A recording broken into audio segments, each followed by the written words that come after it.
Lincoln.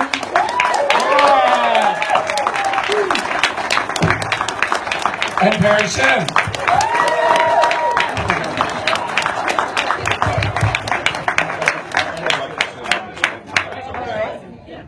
Hi, everyone.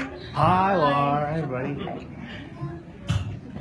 So I know you guys are going to have a lot of questions, so Okay. I Yeah, may watch just, this line. we'll probably start off with one or two questions from here, and then I'm just going to throw it out to you guys, because I'm sure you're going to have a lot of stuff that you want to ask. So, the first thing I actually wanted to talk about, because I'm not sure everybody, actually knowing most of this room, you guys probably know this, but Lar and Kane, Friday 7 wasn't the first time you guys worked together in a film. You guys were both in another, shall we say, a little bit more weirder horror franchise with House.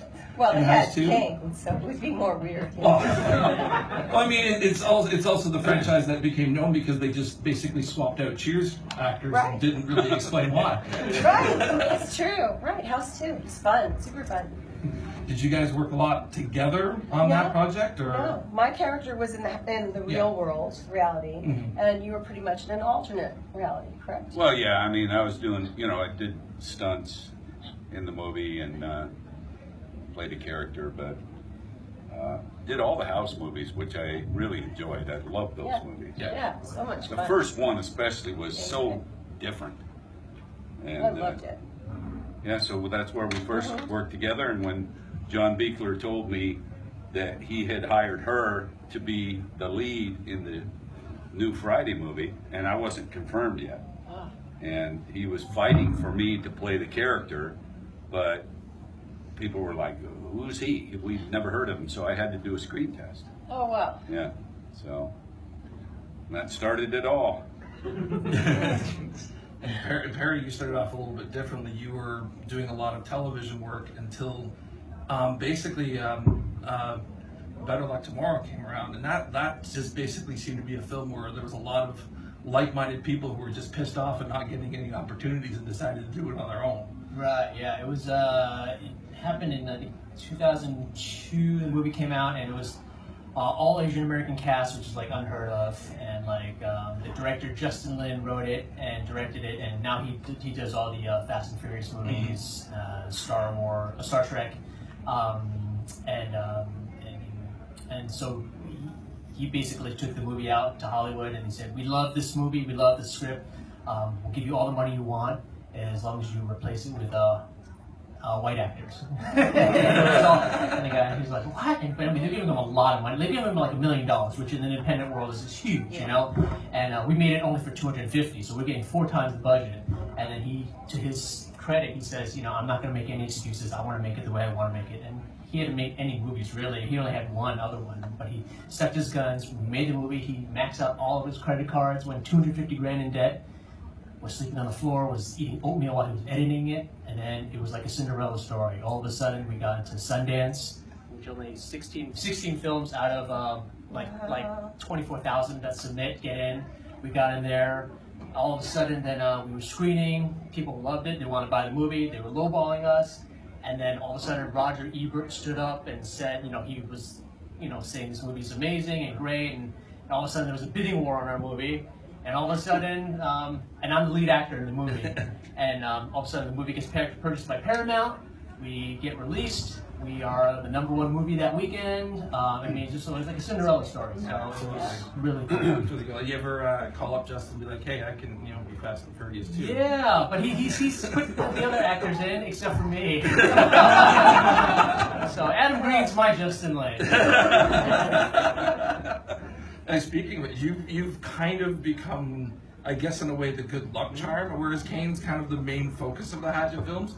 You're kind of like the good luck charm of the Hatchet series. Yeah, he just keeps me around because, so yeah, he just tries to, the movie, he wanted to work with a lot of people again, but he's like, oh, darn, I can't because I keep killing them all off. And then I said, I kind of inceptioned him. I said, well, you did say he had a brother. I'm just saying. Did you really bring it? Yeah, so I think I inceptioned him, while he was writing it, and then now it's become a thing now. I cut his fucking head off with a shovel. And he comes back. It's a soap world too. Yeah, and you played like 3 different characters through the course of the film. Yes, right? yes. And it's weird. Sometimes when today, like when I'm like signing, sometimes people bring up like Hatchet 3 or 2, whatever. I usually sign my character's name, and I always have to like pause and say, okay, number 2, I'm Justin. Okay, Justin. I want to Sean. I don't want to mess it up, you know. Yeah. And after the first movie, every time we would get another Hatchet script from Adam, everybody was most excited to see where is Perry going to show up. How is he going to be in this one? And it just says my name in the script too. It's just like Perry Shen, right? So Laura, I wanted to ask you about working with Terry Kaiser in 7. I mean, he's a favorite character actor of mine, and he's just so lovably creepy in that movie. He's so creepy in the film, but he is such a sweetheart, and he's an acting coach also. So we run into each other quite a bit, and he was a lot of fun. He was a lot of fun, and he was very scary when he wanted to be. Fair enough. And then, of course, he became Bernie not long Right. after that. Oh my gosh, that had to be very hard to shoot. So I'm actually going to throw it out to some questions for you guys now. So first up. So this is obviously directed directly at Kane. I'm Lindsay. Hi. Also, I'm Mother Mayhem for anybody else that watches YouTube. But one, yay. But I know you get asked pretty much every single convention what your favorite kill is. Yes. I want to know what your least favorite kill is that you thought could possibly have been better. Wow. That's a good. And not just Jason, but also Victor, possibly. Any of your roles, pretty much. Obviously, everybody's probably going to want to hear more of the Jason roles or the Victor Crowley roles, but Yeah, I mean, probably in part 8, and Jason Takes Manhattan, I kill a cook in a cafe by throwing him into the mirror. I should have done much more because he's the guy that became Jason after me. So I believe I should have fucked him up a little bit more.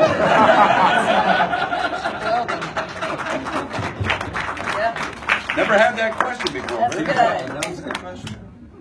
Anybody else? Come on, guys. You're a packed room and nobody has a question? I'm going to have to go In the back. So I recently rewatched a bunch of the Jason movies, and I think it was like parts like 5 through 8 were like pretty much bloodless. And then watching the special features, I saw that they actually did record them like violently, but then they kept getting the ratings and kept sending it back to taken out. So after like a couple of those, was it just like we're just gonna do it anyway for the fun of it, see what we can get, or kind of just like, oh, they're just screw us? Well, I mean, you always hope that, you know, the timing of our movie was the absolute worst for trying to get something on the screen that's graphic.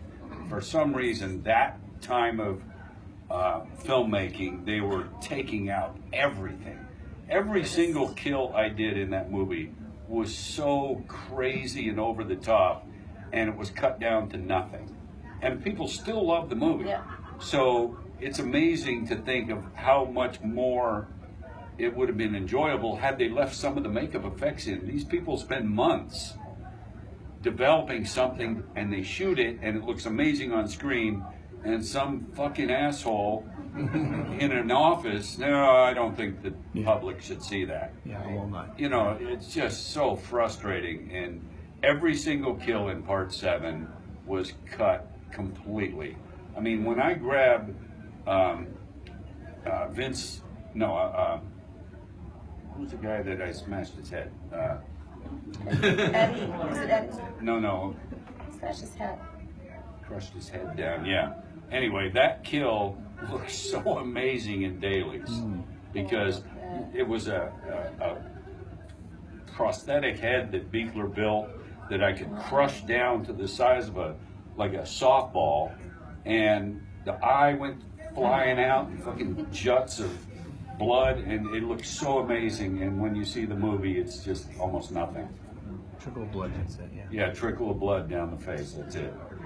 So, you know, the fact that people it's still my favorite Friday movie that I did. And always will be, just because of the storyline. You know, there's no other We had fun time. bringing the story to life. Yeah, no other time did anyone ever have that effect on Jason Right. before. So as a stunt person, it was great for me because she made so many things happen to Jason that it was a lot more enjoyable to film it as a stunt guy. Acting it, stunts and acting. Yeah. This is for Kane. How did you feel being able to do the motion capture for the game? Seeing, you know, you did get fucked out of Joe the remake and the remake, and also. Well, that's your words, not mine. But I happen to agree, but. But how did you feel being able to get back in and now the true fans can actually, you know, you're playing Jason again? Yeah, I mean, obviously, I was completely felt honored that the game producers came to me, and in their mind, they said, there's no other person that should be doing the motion capture for Jason in a video game than you. So I was very flattered and very happy, because there are, you know, quite a few other guys that played the character that they could have gone to, and maybe even somebody that didn't play the character. It wasn't necessary, but in their minds, it should be me. So I was very happy, and we did motion capture off and on for almost 2 years for the game. So it's a process, and it's a weird thing to try and be scary wearing spandex, but maybe I'm not sure. Maybe that's I look scarier that way. I don't know. It was, you know, I've talked about this in interviews, but I didn't realize that the gaming system of motion capture was so sophisticated that I could stand there on the motion capture stage in the spandex suit with all the sensors on it and look at a monitor and see myself live animated as Part 7 Jason. While doing the motion capture, I felt weird wearing what I was, but I could look at the screen and do movements and see that's how it's really gonna look. So maybe that's a common thing, but I was very surprised that they had that capability. So that made it easier. And then once I'm in the you know, the mode of performing as the character, it really doesn't matter what I look like. I just act the same way. So, but I was very happy. Still How hard was it to keep Victor Crowley a secret? It actually wasn't too bad, just because it was always on the forefront of, well, for me, it was on our minds, and we would, with all the cast members, I would say, like, you know, we should leak, like, you know, misinformation and show us in, like, Paris or something like that. Like, oh, I had a great time. Like, there's no way they could have shot this because he was in Paris, you know? And then after a while, because I didn't talk about it, I actually kind of forgot that we did it. You know, because it was like almost like 9 months, you know, and then when Adam was like, we're ready to go, and I was like, what? Oh yeah, because you just like, you're forcing yourself not to talk about it and think about it, and it just there was really no upside to talk about it. It was like there was so much, you know, just to see the reaction that was going to happen. You know, you've never seen something like that happen before, so it just behooved us to shut up about it. Yeah, I think it's easy for us to keep the secret because we have something to gain from keeping the secret. But I was surprised that the crew, who are just day workers, day players on a movie, they still kept the secret. And they have no really motivation to do so other than Adam saying, hey, please don't say anything. Right. But, and you know, progressively, as Perry will tell you, the budget went down on each Hatchet movie. So by the time we did Victor Crowley, the crew was quite small. So it's fewer people that you have to worry about blabbing.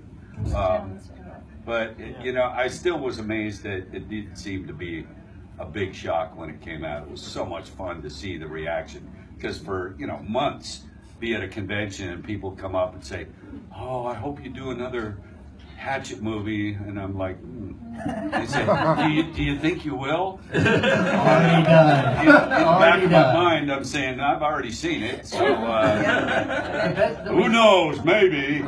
Just to show like how committed everyone was in keeping it, Felissa Rose, who plays my publicist in Victor Crowley, she is really good friends with Caroline Williams, who is in number 3, right? Yeah. And Caroline, when she was invited to the 10-year anniversary screening, which was the secret screening of Victor Crowley.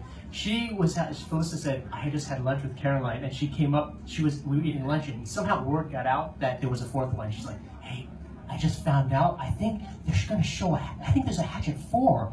And then Felissa said, no. I had like text messages. I'm like, how did you go? Oh my gosh, he's gonna kill you when she finds out. She's like, I know, I felt so bad, but I had to keep it quiet. And then so during the screening, I'm only watching Caroline. And as soon as the movie ended, Caroline walks up, storms up to Felissa, smacks her on the arm and goes, you bitch! And she's like, I'm so sorry. But I mean, could you imagine? Like Caroline's like, what? For the regular shock stock attenders, that should also pay close attention to, because they were both here last year. Oh, wow. So they're both in the same room for the entire convention. Of course, Felissa didn't tell her. Oh my gosh. Next question. Eric? Yep. I had a question for Lar. Part 7 is one of my favorite of the Fridays, and I noticed you had to kind of maintain a very hysterical kind of pitch throughout the entire thing. You didn't really have very many scenes where you could relax. What was it like trying to maintain that kind of energy level the whole time, and what the rest of the cast be like when they can kind of take it easy? It actually was quite a challenge because we shoot out of order, of course, and I had to wait on him all the time because they were doing something to his face or something. I was a prima donna. Wait. I don't feel like killing today. Wait on like killing Yes. And as an actress, it was really fun because I didn't use any artificial tears, didn't really know about them, and had to really script out the level of the crying and hysteria, which level she was at each point when she was trying to figure out what was reality and not. So as an actress, I really enjoyed that part, but it did give me a migraine a lot through the shooting too. So, but that's okay. I got the effect I wanted. But let me also say one other thing about that, is that I don't know if you guys have had this happen before or since, but on part 7, we shot not just out of order, which is very common, obviously, but we shot for 4 weeks in Los Angeles all the interiors of the movie. And then we went to Alabama and shot all the exteriors. So imagine the difficulty for her going from a scene where she's of one level of emotion going outside, for instance. Now, she has to remember how that was a month ago when she shot the interior part of that exact same shot. So I was always amazed that you could pull that off. I have an acting school in Dallas, Actors Audition Studios, and I developed a technique for actors called script diagramming to break out their entire scripts. My students work a lot. They're really good. I'm very proud of them. And I developed a kind of like script supervision. I took that idea and then with an actor where I break it down and teach them how to break each individual scene down exactly so that they know more than anyone in the movie basically, so they know exactly where they leave off and start again, because you never know when you're going to have to go back and forth. And then we did have to go back in LA and shoot more exterior scenes after we had already done them in Atlanta. With more crime, with more dead bodies. We shot, it's called pickup shots. Pickups, yeah. At the very end of March that year, we were doing pickup shots. And the movie was in theaters May 13th. For a director, that is incredibly difficult to do. You're still shooting, and your movie has to be in a wide release in 6 weeks. And to that point as well, you're still shooting on film at this point.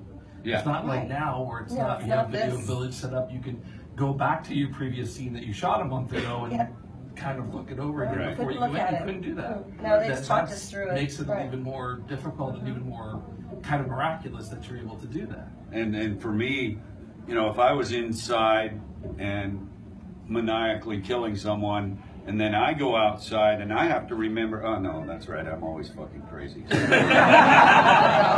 Forget it. It doesn't matter. I was always on the same. I didn't have any emotion. God damn it. Well, he had emotion when he threw the TV across the room because they couldn't get that to work right. So he said, "Lar, step back a little bit," and he threw the TV. Okay. Yeah. That was funny. Next question. I'll do another one. Sure, go ahead. I'm interested to hear if any one of you, do you have a dream role or franchise that you would like to continue? Like for yourself, Perry, would you want to do more Hatchet type movies, or do you want to branch out to another franchise? Do you want to do more Jason films, or do you want to maybe go like Nightmare on Elm Street and Kane? You're kind of all over the place. So what else would you love to do? Kill anyone. Yeah. Well, Lar was already on. She already did something with Freddy. I did the Freddy's Nightmares TV series, See, I never watched. which was so great. For me, it was my Twilight Zone. And the director of Part 6 cast me in that, part 6 of Friday the 13th. And so I've been able to do a lot of television and different films. And I really did want to take Tina further in her character. That's why I didn't do Part 8 when they came to me with Part 8 and they wouldn't let me read the script. And I'm like, well, that hasn't worked well for the other girls. They start and they don't make it long. And so I'm like, no, Barbara, let me read the script. And she wouldn't. So I wouldn't do Part 8. And it was so hard because I love Friday the 13th.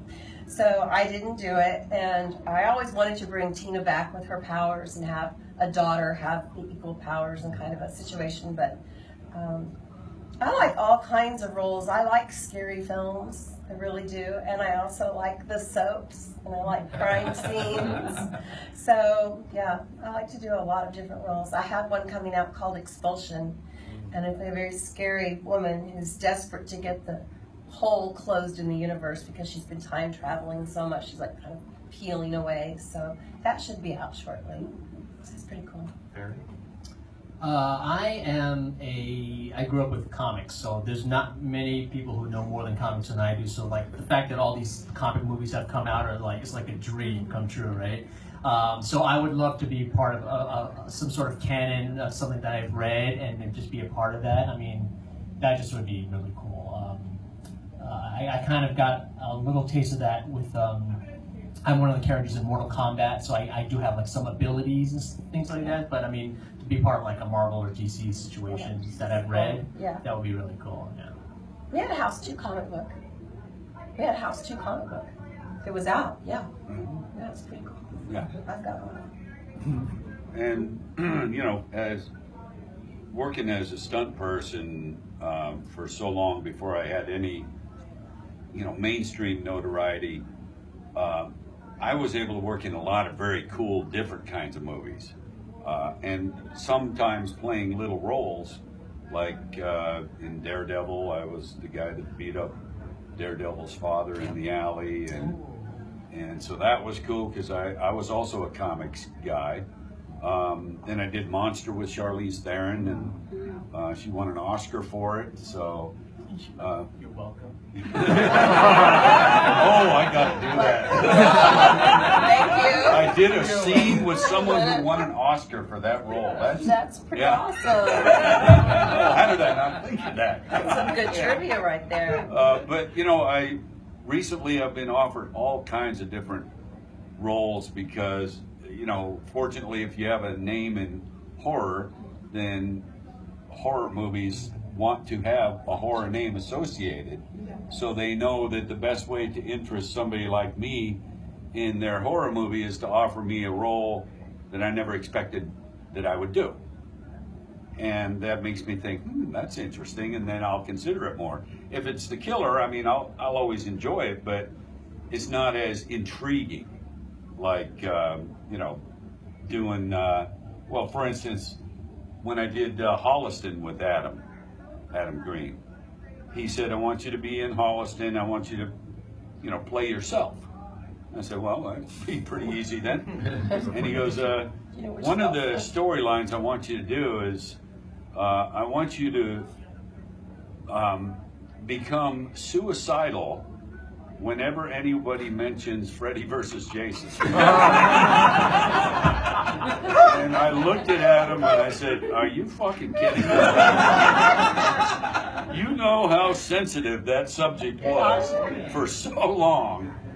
And then once he brought it up and I started thinking about it, I said, "You know what, maybe it's time. Yeah. I can let it go." So I did that, and that was the whole storyline of my scenes, is that somebody says Freddy versus Jason, I try and hang myself. I would ask him if he was homicidal as opposed to suicidal. Right. I had a question about Part 7 and shooting schedule. Like, so many movies go over schedule, especially on like when you've got so many special effects and so many things that could go wrong. On something this intense, did you stay on schedule? Were you like, I don't know. constantly being berated to like? I woke up at the crack of dawn. I cried all day, Yeah. and then I collapsed and woke up the next day, and then he It kind must of have been lined, terrible for you. he lined me up in another room, and it was 3.5 hours of fucking I don't glue know how he ever did that every makeup. morning Oh my before you start God. shooting. I don't know how he did it. Yeah, and so, but as far as I remember, we stayed right Yeah, on we're all schedule. That's We- insane. I don't know how you did it. The hard part was, for me, physically, was it's hard to play the character because of the long hours. Literally 3.5 hours in the makeup chair before you start shooting. So if you have a 6 a.m. call, you're in the makeup chair really early. Yeah. And you shoot all day because, you know, you're a character Or that's all in night. the movie, or all night, Or all yes. night. And then it takes an hour and a half to take the shit off. Then you go back to the hotel and go to bed or back home. Yeah. So after 2 months of that, the last 2 days of principal photography for me were the underwater scenes at the beginning of the film. So I'm thinking, well, it'll be fairly easy. I'll be underwater off and on. Well, it turned out I had to be underwater for 4 hours at a time without coming up, because I was cabled to the bottom of the pool by my ankle, because the foam latex that I'm wearing, very buoyant. So I couldn't just stay underwater when I wanted to. I had to be held under. So I had a hookah system, scuba system, that my buddy Alan, the stunt guy, would man for me. He's underwater as a diver. He'd take my regulator, I'd hold my breath, put the hockey mask on, do the things where I'm held down to the bottom, long panning shots, and I could hear Beekler through a system that he could be outside the pool talking to me and tell me what's going on. Then he'd cut. Alan would come back, I'd purge the regulator and breathe again, but I was underwater for 4 hours at a time. No. And off and on, and it's a weird feeling, I'm telling you, when you're holding your breath and you're getting toward the end of that fucking breath, Yeah. and he hasn't cut yet. So not only does he have to cut, then Alan has to come back in, and I always pictured Alan waiting for cut and then coming in, swimming in, and said, "Oh shit, wait." I forgot. Oh my gosh. But it never did. It came close a couple times where I was really getting close to the end, but it's a tough way physically to end shooting of a physical movie already. So And we're all gonna see this movie in a different way now. A different Yeah. way, Watching yeah. it, we're all gonna go, holy shit, that is I crazy. will not work in water. When Yeah. Baywatch came around, they were coming to all of the actresses and were like, "You want us to swim in the Santa Monica Bay in a swimsuit in that bay for how long?" I'm like, I'm not doing water. I've seen water. I see what's happening. No. and meanwhile, there's tours down in Bay Minette. Was it Bay Minette? In Alabama? Yeah, where we were shooting. It wasn't Bay Minette What there. are they in that? I'm not That's sure. where we were saying. Anyway, there's tours on that body of water that showed where we shot different scenes. Part of the pier is there and stuff like that. So they give tours for tourists, and they show the lake where I was underwater. And somebody told me that, and they said, yeah, we saw the part of the lake where you were actually underwater. And I said, what?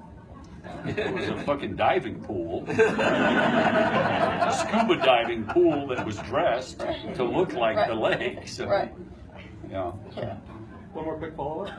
Quick follow-up. Do you get the same 12-hour turnaround that like everyone else gets? Like, so if you're in there at 3 a.m. one day doing makeup, does that mean the next day they have to work around? They would always try to, Yeah. because if they didn't give you the turnaround, then you get a forced call. Yeah. Yeah. And they have Get to pay you paid. another Yeah. grand or something for the day, extra on top of what you're already getting. So they tried whatever they could to avoid that. So, Thank you. Just you mentioned the prosthetics on part 7. I just wanted to ask, was that typical? You've done prosthetics in all the Jason movies, action movies, everything. Has that gotten better over time, or is it still that huge The process 4 hours of sitting there? Yeah. well, it has gotten better because it's gone from typically from foam latex, which the removal of foam latex is much longer than silicone.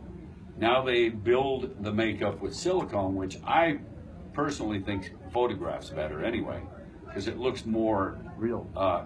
realistic and the colors are better and stuff, but it's much heavier. So whereas you're used to carrying around 15 pounds of makeup all day, and now all of a sudden it's 35 pounds, that part gets old because it's far more exhausting physically to work in it. But when you come back in after you wrap, and they don't have to use any remover to get the makeup off, they just pull it off, because the silicone, when it's used the adhesive, you can pull it off your face without any remover. So it comes off so much quicker, and that's a relief. So How long does it take for the full prosthetic for Victor? about three hours. So it's about the same. Yeah, and that has changed over the. Yeah. I mean, you can see differences in the makeup throughout the movies, especially the hair. I loved what the hair looked like in the third one. That's my favorite look of the hair, because it was hanging in the face, kind of like Undertaker look, and I thought it looked really good. Then it went back to the frizzy stuff in Victor Crowley again. Still looks good, but I like the other better. But it's just it still takes a good 3 hours, even though it's not a full body. It's just kind of the top torso. Yes. In regards to the Hatchet franchise, I noticed that Victor Crowley is a lot more of like more of a comedy type movie, like an Evil Dead kind of vibe, very campy, whereas the first one was more of a horror movie. Does that change the way that you act in it at all? The first one wasn't campy? It was campy, but it had more of a kind of a serious.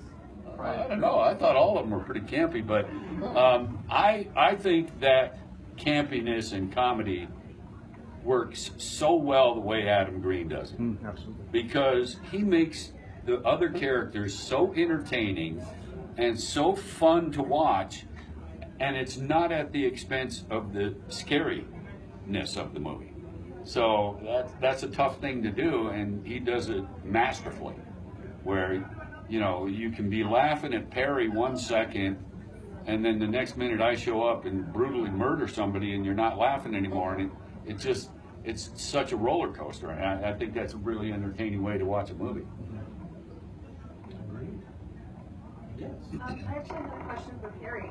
In all 3 of the Hatchet movies, or the first 3 anyways, you're playing a different character each time, and they are very individual characters. None of them really are the same, and I was wondering how you approach that to make every character different.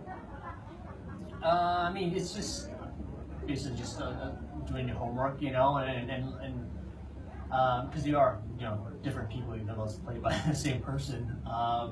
But just in the circumstances, just kind of like, probably what Lar teaches your students, just like how you map out your character. Whereas the first one, Sean, he just, he doesn't know what he's doing, so he's just kind of just making shit up, and spinning things and doing different accents to like cover. And then the second one with Justin, his intention is really just sole focus of caring for his brothers and what's going on. So that's like his motivation, so that sets him down a different thing where he's not trying to BS anyone. He's like genuinely scared. And then the third one with Andrew, he is just a paramedic, just sees all these bodies all over the place. He's like trying to be a paramedic, like trying to like help everyone. And then you've got this guy saying, hey, I've got these 2 other Asian dudes who look exactly like you. He's like, okay, I get it. We all look the same, right? So it just, if you kind of just lock it down, it writes itself and it just plays it out organically, you know, and it makes things different, yeah. And then especially with Victor Crowley then, which was the first time where I actually got to not have to start from scratch, because I could build upon like how would this guy be different from what he was 10 years ago, and would he be the same in any way or different, and is he ashamed of that he hid, you know, to survive, and how that would affect his actions with this new people in this plane that don't believe him, but he's trying to take care of them because he's trying to like make amends, you know. So yeah, and just a quick follow-up, which death did you prefer, Sean's or Justin's? Let's see. Oh wow. Tough one. You know what? Justin's, because there was a lot of stuff that was going on. We had my stunt double. We did. What is it called? It's called a Texas Switch. Is that what it's called? Where Some people call it. oh, okay. Like that, yeah. So basically, where they see me, and then they whip to Victor, and then he throws the hatchet, and it whips back to me, and then at that point, when it whips back to Victor, my stunt double comes in with the hatchet already in him, and as we do it, and it's like, and then it was this awesome kind of like a camera trick, in-house camera trick, and then when he's grinding away at my head. Just it's like they had his prosthetic just like spewing everywhere. And then at the end of the day, when I was like getting cleaned up, I took out my contacts, they're like stained red. I was like, oh my God. And ever since then, like either the blood's from me or from someone else getting on me, I have always lost contacts through every Hatchet movie. I'm like, why don't I just take out my contacts during these scenes? I'm like, I never learned my lesson. Now, did you purposely make Justin, it seemed to me that Justin was less stereotypically Asian than in the first movie. Yeah, the first one. Because he's a different guy, but you made him far less stereotypical. Yeah, and just less comical. Like he was not like joking around as much as the first one with Sean, you know, because his intent was like looking for his brother who was missing, and he felt guilty because he gave him this job and said, hey, just make some extra money, take these guys out on a boat. It's I gave you $50. So yeah.